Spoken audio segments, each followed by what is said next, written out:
Und damit noch ein letztes Mal herzlich willkommen zurück zu Five Nights at Freddy's Help Wanted 2. Wie bereits öfters schon angesprochen, schaue ich mir in diesem Video eine kurze Zusammenfassung zur gesamten Story, zur gesamten Lore von Help Wanted 2 an, von Super Horror Bro. Von dem haben wir unter anderem schon die Zusammenfassung von Security Breach uns angesehen. Es sind 19 Minuten und ich hoffe, in diesem Video werden einige meiner brennenden Fragen beantwortet, unter anderem, wen spielen wir überhaupt, ne? Weil das war so die Frage, wir haben die Vanny-Maske auf, spielen wir Vanessa in dem zweiten Teil sogar? Man weiß es nicht, was hat es so mit Princess Quest auf sich? Einige fragen noch, was hat es mit dem Secret Ending auf sich, mit den beiden Secret Endings eigentlich, ne? Ihr habt ja das zweite gesehen, das habe ich euch, eingespielt. Und, ja, wie gesagt, ich laber nicht weiter und starte rein mit diesem Video. Hey guys, Super Horror Bro Mike here, and in today's video we explore the secret story of Five Nights at Freddy's Help Wanted 2 and try to make sense of what exactly its cryptic clues are trying to tell us. Genau, ja, das würde ich gerne erfahren. Before diving into theory talk, it's worth noting two things about the game itself. Okay. Firstly, Help Wanted 2 doesn't really have much in the way of a story. Rather, it's a collection of FNAF-themed VR minigames, just like its predecessor, the original Help Wanted. Dennoch, auch wenn es jetzt an sich nicht so viel Story hat wie zum Beispiel Security Breach, man hat es ja im ersten Teil schon gesehen, da ist so viel mehr dahinter, als man glaubt. Man denkt, es ist nur, oder im ersten Moment denkt man, es ist nur eine Sammlung von Minispielen, halt VR und gruselig und FNAF und so. Auch im zweiten Teil, aber ja, da ist mehr dahinter. Das hat man dann schon mit der Zeit herausgefunden, ne, weil auch im ersten Teil ja der Glitch-Trap, ne, den man da rechts gesehen hat bei der Tür, der immer näher kam. Je mehr man gespielt hat oder je mehr Minigames man absolviert hat, desto näher ist er gekommen.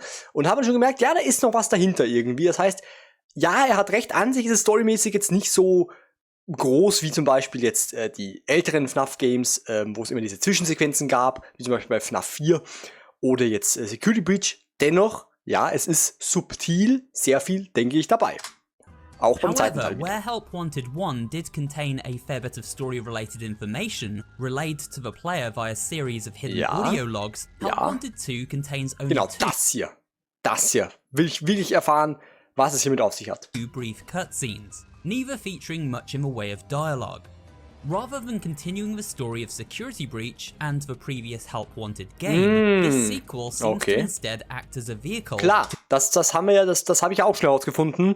Ne, weil in Security Breach gab es ja die Princess Quest Spielautomaten schon und das heißt Help Wanted 2's Purpose is to explain the events of the Security Breach Arc. Das heißt, Help Wanted 2 erklärt so ein bisschen, was in Security Breach passiert ist, wie es scheint.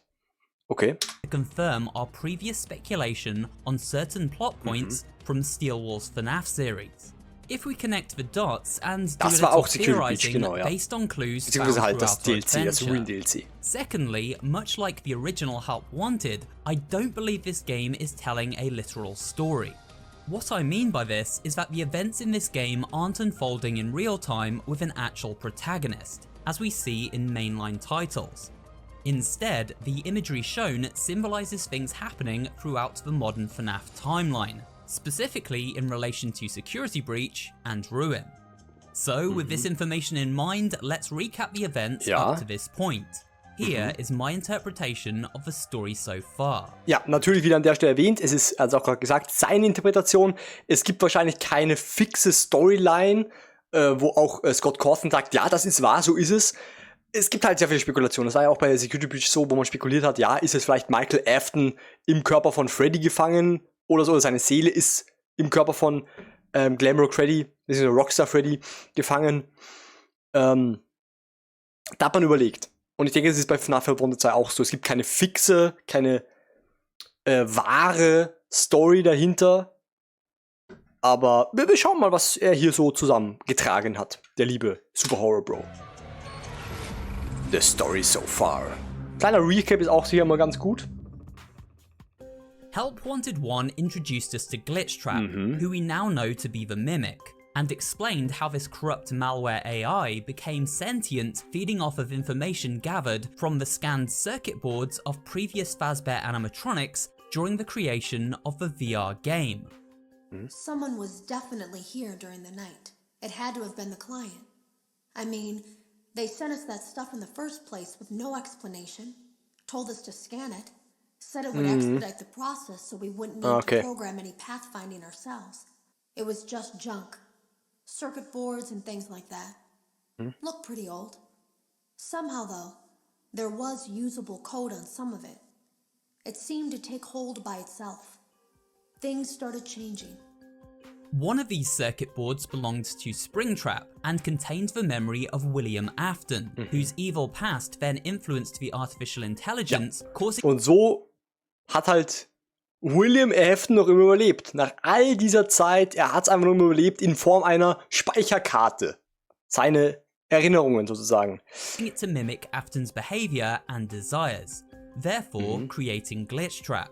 This entity then corrupted the mind of beta tester Vanessa und and Vanessa caused wurde her zu to take Vanny. on an alter form Also known as Vanny while under the mimic's control.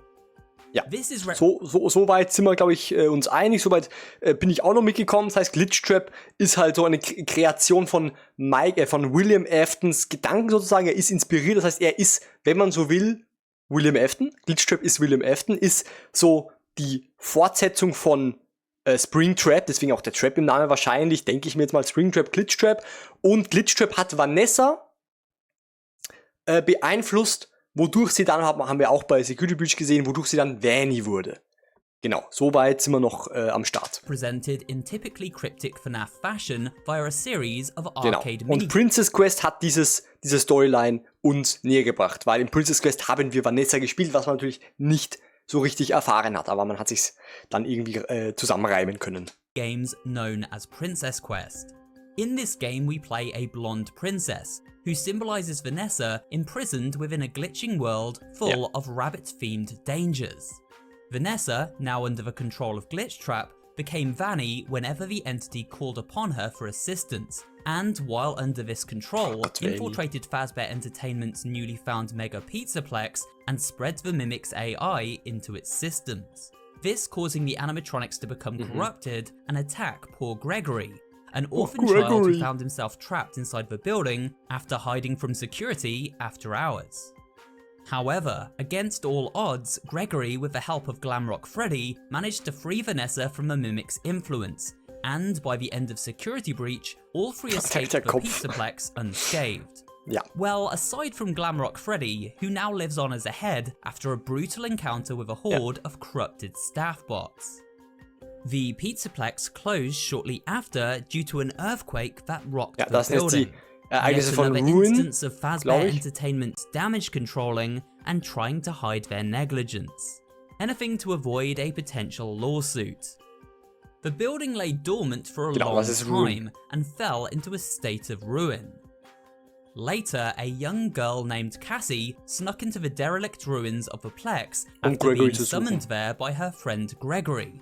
But upon her arrival, she found he was nowhere to be seen. Cassie discovers a walkie-talkie which Gregory uses to contact her. Und ich bleib dabei, das Reveal ist richtig gut gelungen, richtig geiler Plot, mega. Auch am Ende also man hat sich's ja irgendwie schon gedacht, dass Gregory nicht Gregory ist, sondern dass das eben der Mimic ist, der Gregory imitiert hat, aber das war trotzdem krass. Auch am Ende sehr, sehr cool. Ne, da haben wir uns ja auch ein Lore-Video dazu angesehen, zu Ruin. Also, fantastisch, wirklich fantastisches DLC. And needs her help to escape. I got your message. Where are you? Help! Something grabbed me! It won't let me go! You have to find me! I'm trapped in the sinkhole under the raceway! As Cassie explored the ruins, she ran into a staff bot with rabbit ears who handed her the Vanny mask discarded by Vanessa. Und dieser Staffbot, das waren wir im ersten Ending, im Normal Ending, sag ich jetzt mal. Der müssten wir gewesen sein, aber wir haben ja Cassie diese Maske gegeben. Und das war dieser erste Boah-Moment bei Help Wanted 2. Wirklich at the end of krass. Security Breach. Using this mask, she is able to see the world through different eyes and connect with an AI version of Helpy, who along with Gregory guides her through the building. While en route to Gregory's location, Cassie encounters a rabbit-themed AI known as Mexies, who attempts to stop her at every turn by summoning the various ruined animatronics. Also ich kenn die Kreatur nur unter die Entity einfach, aber als das noch einen anderen Namen hat, wusste ich nicht. Cassie eventually managed to shut down Mexes and free Gregory from his prison behind a sealed wall in a sinkhole below the Mega Pizzaplex. Unfortunately, she discovered, too late, that the voice did not belong to her friend Gregory, but rather to the mimic who now exists in the real world, transferred into the body of a disused endoskeleton. You're not Gregory. Der Moment, aber so episch, ne? What are you? I Gregory.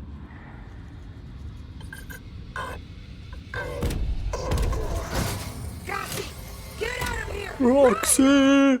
Alter, Mexes was a episch. security software designed by Vanessa to keep the mimic bound and sealed within the depths of the Pizzaplex, so it could no longer cause harm to the outside world. By shutting Mexes down, the mimic is able to spread its malware once more, now no longer bound to the confines of a computer network and living in the Da steht sogar Mexis, M-X-I-S. real world. Okay.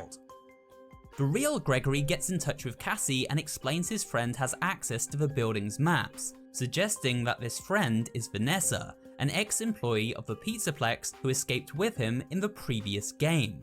He guides Cassie to an elevator where she manages to escape the mimic.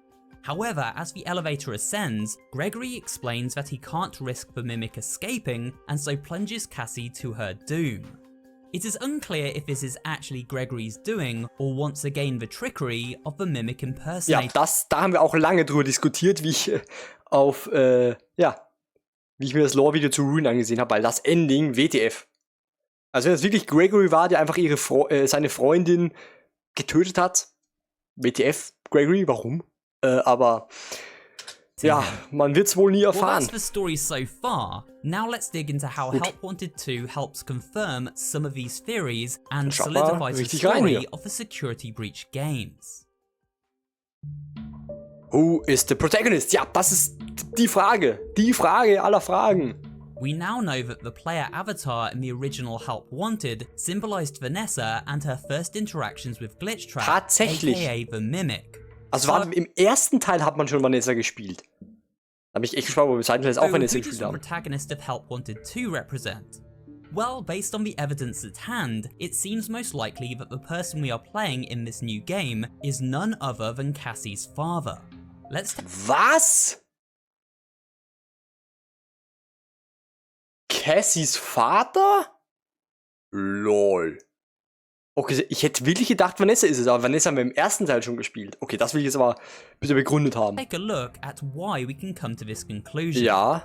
During Help Wanted 2, players access a Faz wrench, which allows them to hack into a back room where a Princess Quest arcade machine is located. This is our first clue as to the player's identity, as if we remember back to Ruin, Cassie discovers a Faz wrench and makes mention of her father. Oh mein Gott, das stimmt. Ja, ja, klar, weil sie ja sogar in Ruin gesagt hat, ihr Vater hat bei Fazbear gearbeitet. Once owning one. A Faz wrench. It's just like my dad's. This dialogue Oder arbeitet bei Fazbear. Yo, habe ich nicht sogar im Let's Play, beziehungsweise im Stream, weil ich habe es im Stream gespielt, habe ich nicht sogar im Stream gesagt, dass das noch wichtig werden könnte, diese Information? Ja, jetzt ist sie wichtig geworden. suggests Okay, that Cassie's lol. dad was once an employee of Fazbear Entertainment, working at the Pizzaplex. The second clue connecting Cassie's dad to the protagonist in Help Wanted 2 can be found during the Princess Quest ending. We locate a secret room, where a Bonnie mask can be retrieved from a chest. The sentence, "This looks familiar," then appears on screen. In FNAF Ruin, when Cassie unlocks the lunchbox, Oh we my can see a God. description beside the item that reads, Holy "Bonnie was my shit. dad's favourite." And when she picks up a Bonnie plush, the description reads, "Dad wouldn't tell me why they replaced Bonnie." So there is a predetermined connection. Und das, ich habe gerade Gänsehaut, das ist das Geniale an Five Nights at Freddy's. Das ist das unfassbar Geniale, wie man auf sowas kommt. WTF. Wie man diese Connections anstellen kann, ist unfassbar gut einfach, ne? Richtig crazy. Between Bonnie and Cassie's father.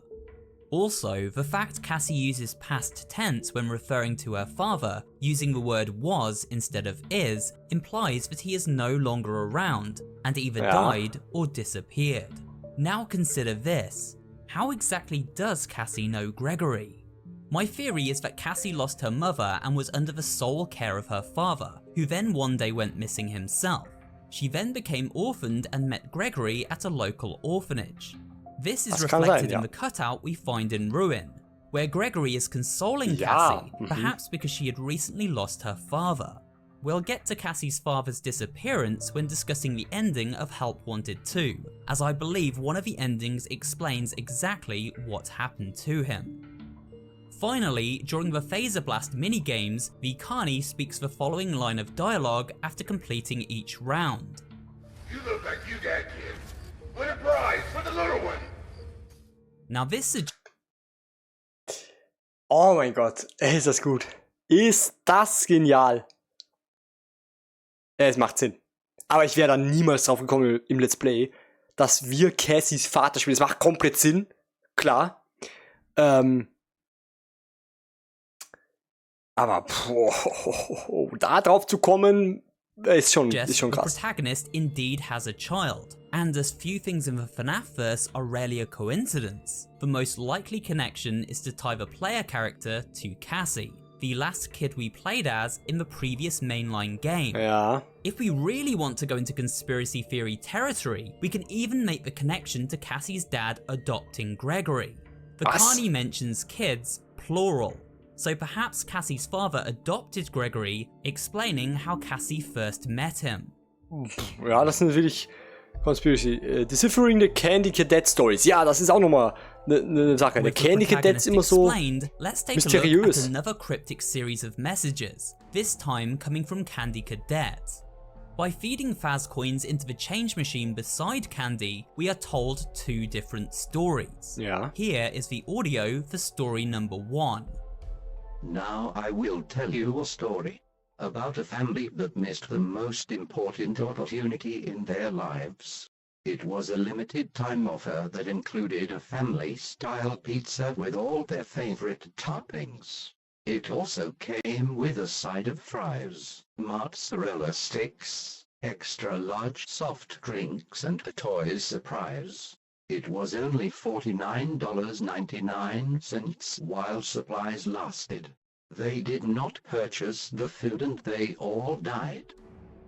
While very cryptic, Candy Cadet's first story alludes to the tale of the Afton family, explaining the tragic fate of William, Michael, Elizabeth, Cryingchild, and William's wife, who all met a fateful end. This eventually giving rise to the Mimic, which replicated William Afton's behaviour. Now let's listen to the audio for story number 2. Now let me tell you a story about a young woman who, when she was little, was led into a dark forest by a witch, and almost eaten. She had fallen for the friendly voice without discernment, and was led astray. Wahrscheinlich she Mimik, had escaped before Friendly being voice. thrown into the oven, but would have a scar for the rest of her life. When she had grown, she sought revenge on the witch, and entered the forest again willingly, this time with the confidence of age and experience. She was greeted at the mouth of the forest by a young boy who offered to help guide her through the darkness. She welcomed the help, and followed the young boy over the river, through the jagged trees, and toward a small house. "Come," the boy said. "Rest here before killing the witch." The young woman was tired, and would kill the witch in the morning. She followed the boy into the house. The oven door closed. The witch would finally have her meal. My interpretation of the second fable is that it tells the story of Vanessa, who is referred to as the young woman. Young woman is Vanessa. She was led astray by the Mimic, Ja, habe ich referred gesagt. to as the witch. who posed as Tape Girl and then used Vanessa to escape the confines of a VR game and brainwash her into serving it. With the help of Gregory, referred to as the boy, Vanessa managed to escape the mimic's control, but would carry her painful experience forevermore. Ist eine gute Interpretation. Returned to the ruined Pizzaplex with Gregory to seal away the mimic using the Mexie's AI. Ja, und However, das ist der Oven. This may have led to her downfall. The end of the story could allude to an unknown plotline, where Vanessa falls victim to the mimic once more. For now, this is my best interpretation of this audio. Ist eine sehr gute Interpretation, it seems ja. Candy Cadet's purpose by telling these stories is to tie William Afton to the mimic and confirm that Vanessa and Vanny are indeed the same character. Ja, das. Controlled by the mimic and now working with Gregory to combat it. Ja. Gut, die Endings explained. To conclude this story explained video, let's tie everything up neatly with a look at both of Help Wanted 2's mysterious endings. In the first ending, we witness an animatronic regeneration chamber appear on the main stage, and from it, a human hand emerge. After this, a group of murderous staff bots materialize and jump scare the player. When our vision returns, we activate within an animatronic, who then passes Cassie the Vanny mask. After the credits roll, we can see that this was the very robot who handed Cassie the mask during the story of FNAF Ruin. So, what does this mean? After unlocking the back room containing the Princess Quest arcade machine, we are prompted to remove our mask, which we discover is none other than the Vanny mask itself. We then learn that the functional Pizzaplex we believe to be working in is in fact the ruined remains. If we take a look at the game's description outlined by Steelwall Studios,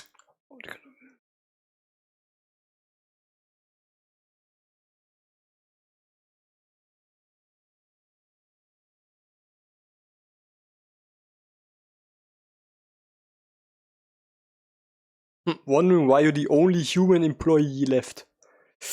Und ich nehme an, das Ende ist dann, wie die only human employee gestorben ist, ne? Der Vater von Cassie, ich glaube, das ist das Ending, ne? Und der wurde dann auch irgendwie wahrscheinlich in diesen Staffbot verwandelt oder so. Ich denke, irgendwie so wird es sein. Over on the PlayStation blog, we can see it describes the protagonist as the last employee left working at the Mega Pizzaplex. We theorize that this person was Cassie's father. So with both of these pieces of information, we can deduce that Cassie's father was the last employee at the Pizzaplex and went missing while working there after the place closed down. The ending then tells us that Cassie's dad disappeared after discovering the Mimic's recharge station within the sinkhole. The one burn trap emerges from in Security Breach's secret ending. We even see the sinkhole appear within the main room after removing the Vanny mask. It seems the Mimic used infected staff bots to overpower Cassie's father and then began controlling him with the mask in a bid to escape. This signified by the vision of the staff bot handing over the Vanny mask to Cassie, the Mimic using the child to free it with the hope of turning her into the next Vanny. The second ending can be... Das heißt, wenn ich das richtig verstehe, wurde ihr Vater kontrolliert und ihr Vater... Wenn der Staffbot der Vater war sozusagen, muss ja nicht unbedingt sein, aber es wurde dann versucht, durch diese Vanny-Maske, dass Cassie die neue Vanny wird. Nach Vanessa, weil Vanessa ja irgendwie so ausgebrochen ist oder versucht hat auszubrechen. Okay, holy shit, also Vanny-Ending, da bin ich auch noch sehr gespannt drauf. Unlocked by accessing the Princess Quest arcade machine. After playing Princess Quest for oder zeigt dieses Vanny-Ending einfach nur, wie Vanessa manipuliert wurde und zu Vanny wurde. So mäßig. Short while, the player discovers a key which unlocks a room. This then allows the princess to enter the Vanny mask and appear before the player in augmented reality. Creepy, ne? Das war so creepy. After touching the player, the princess transfers them inside the game, where they take up the sword and continue the adventure in first person. At the end of the stage, we meet the king, who exchanges the Vanny mask for a glitch trap plush. Now if we think back to Help Wanted's secret ending, we remember that this is the same plushie that the Mimic was first contained within, symbolizing how Vanessa, once under its control, took its code from the VR game and then transferred it over to the Mega Pizzaplex in Security Breach. After receiving this plushie from the king and then ascending an elevator, we encounter a giant version of Vanny, who gets us to hand over the plushie to her, which then transforms into Glitchtrap, who is then crushed between Vanny's palms. To me, this symbolizes Vanessa breaking free from the Mimic's control. The fact she remains within the Vanny costume symbolizes her use of this identity in the Mexis Security Software. Das heißt, es ist genau andersrum, wie ich es gedacht habe. Nicht wie sie gefangen wurde von Glitchtrap, sondern das Gegenteil, wie sie freigekommen ist. Designed to contain the Mimic within the ruined Pizzaplex. Vanessa is using the rabbit iconography against the Mimic, who once used the same iconography to imprison and enslave her, a fitting way to combat such a malicious entity. This is something we had actually previously theorized in our story explained video for Ruin, Ja, so it's nice to see it seemingly confirmed here. Ja. But with that said, we wrap up this look at the story of Five Nights at Freddy's Help Wanted 2. As I mentioned at the top of this video, rather than provide new story beats, it seems the scenes we experience within this new VR game are instead included to provide symbolic context to the events of the previous recent FNAF games. Krass. Most notably the events of Help Wanted and the Security Breach series. But what do you think? Well, let me know in the comments section below, and if you enjoyed this video, remember to leave a like and of course subscribe for more horror related content. Thanks for watching, and I will see you on the next video. Krass. Krass. Ja, ich lasse gleich mal ein Like da natürlich. Das ist also so ein bisschen die Story von Help Wanted 2. Jetzt macht's schon viel mehr Sinn, ne? Wir spielen oder haben also Cassys Vater gespielt. Der letzte Employee von diesem Fastbier-Laden, der ja komplett zerstört wurde, ne? Wie man ja auch in Ruin schon gesehen hat. Und auch dennoch wieder sehr viel mit Vanny war dabei, Princess Quest eben und wie wir herausgehört haben, war Help Wanted 2 also dafür da, dass man so ein bisschen die Events von Help Wanted 1 einerseits und Security Breach und natürlich dem Ruin DLC confirmed. Dennoch einfach extrem genial. Und ja, Help Wanted 2 und auch dieses Video haben einfach wieder bewiesen, was die große Stärke von FNAF ist. Was die große Stärke von diesem unglaublichen Universum, von dieser unglaublichen Lore ist. Und da kommt ja noch ein bisschen was. Ne? Wir sind ja noch nicht am Ende, noch lange nicht am Ende. Und vor allem, ne, was in diesem Video jetzt gar nicht dabei war, ich glaube, das kam erst bei Help Wanted 2 später. Das mit dem Mimik, das war, glaube ich, irgendwie. Ich glaube, es ist kein DLC, es ist irgendwie ein Update mal gewesen. Aber ja, Mimik. Die Mimics sind ja also nicht nur der Mimik, den wir in Ruin gesehen haben, sondern eben auch noch andere Mimics, die dann in einem weiteren Spiel dabei sein werden, nämlich bei Secret of the Mimic, dem neuesten FNAF-Game. Die wurden hier jetzt auch schon vorgestellt in Help Wanted 2. Die hat man auch gesehen, wie ihr im Video zum Puzzle gesehen habt. Da war ja Mimic auch dabei. Und ich bin super gespannt, ne? Wie es dann bei Secret of the Mimic weitergeht, wie da die Story sein wird. Ich glaube, mich zu erinnern, dass das ein Prequel sein wird. Dass das irgendwie ganz zu Beginn spielt, noch vor dem ersten FNAF. Irgendwie, ich habe mich nicht spoilern lassen zum Glück, aber davor gibt's ja noch ein Spin-Off. Ne? Also bevor wir mit Secret of the Mimic reinstarten, gibt's ja noch FNAF Into the Pit. Ein ganz anderes Game, also das ist wirklich wieder völlig unterschiedlich im Vergleich zu den anderen.